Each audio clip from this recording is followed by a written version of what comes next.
un médecin de l'armée russe passe et il se rend compte que je ne suis pas tout à fait mort. Et il s'acharne pour me rendre la vie.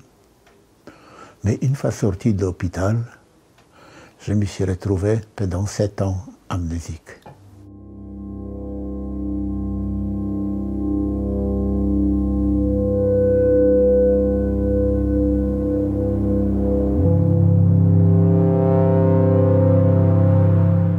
Le dimanche, quand les SS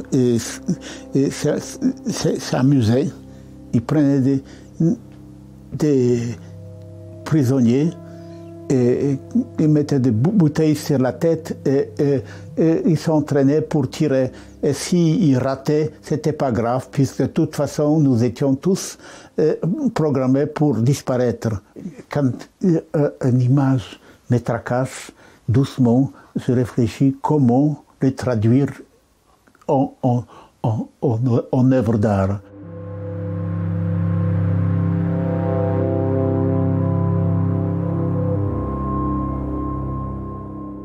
Une des forces qui m'a permis de survivre, c'était l'amour. Je voulais vivre. Et j'avais en moi un grand trésor.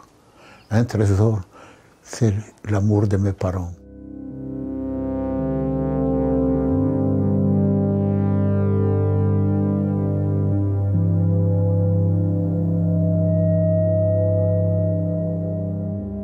J'étais un mauvais élève, j'étais le désespoir de mon père.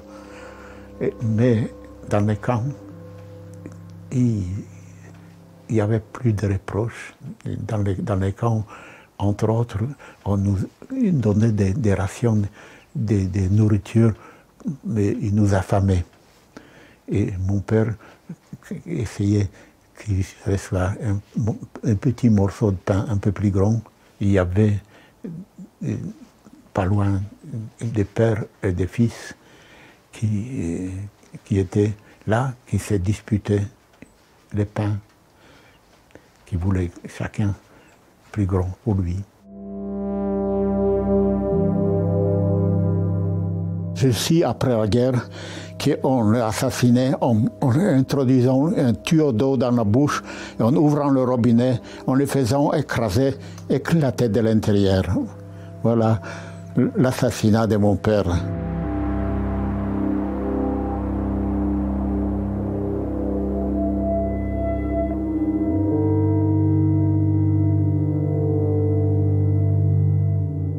Dans le tramway, je suis assis devant une femme avec un enfant. Moi, pendant des années que je n'ai pas vu des enfants, je suis presque hypnotisé par un enfant. Et je suis là, la femme descend avec l'enfant, et je la suis. Et elle commence à marcher vite. Et moi, je la suis plus vite. Et commence à courir. Alors je me suis rendu compte que je faisais peur. Et c'est la première fois pendant des années que je commençais à pleurer.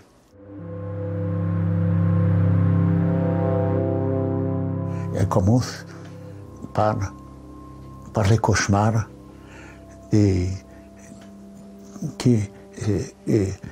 dans la nuit, je revivais des tortures, des coups, des pendaisons.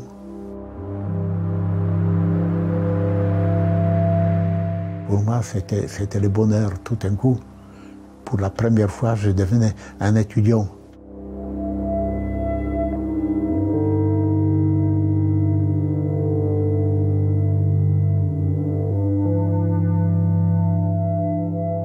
Il faut faire très attention de ne pas se laisser confisquer son âme, sa personnalité par un groupe. Un groupe n'a ni cœur et ni cerveau. Et chacun peut et doit agir selon sa son cerveau et son cœur. Et ne pas faire ce qu'un groupe attend de toi.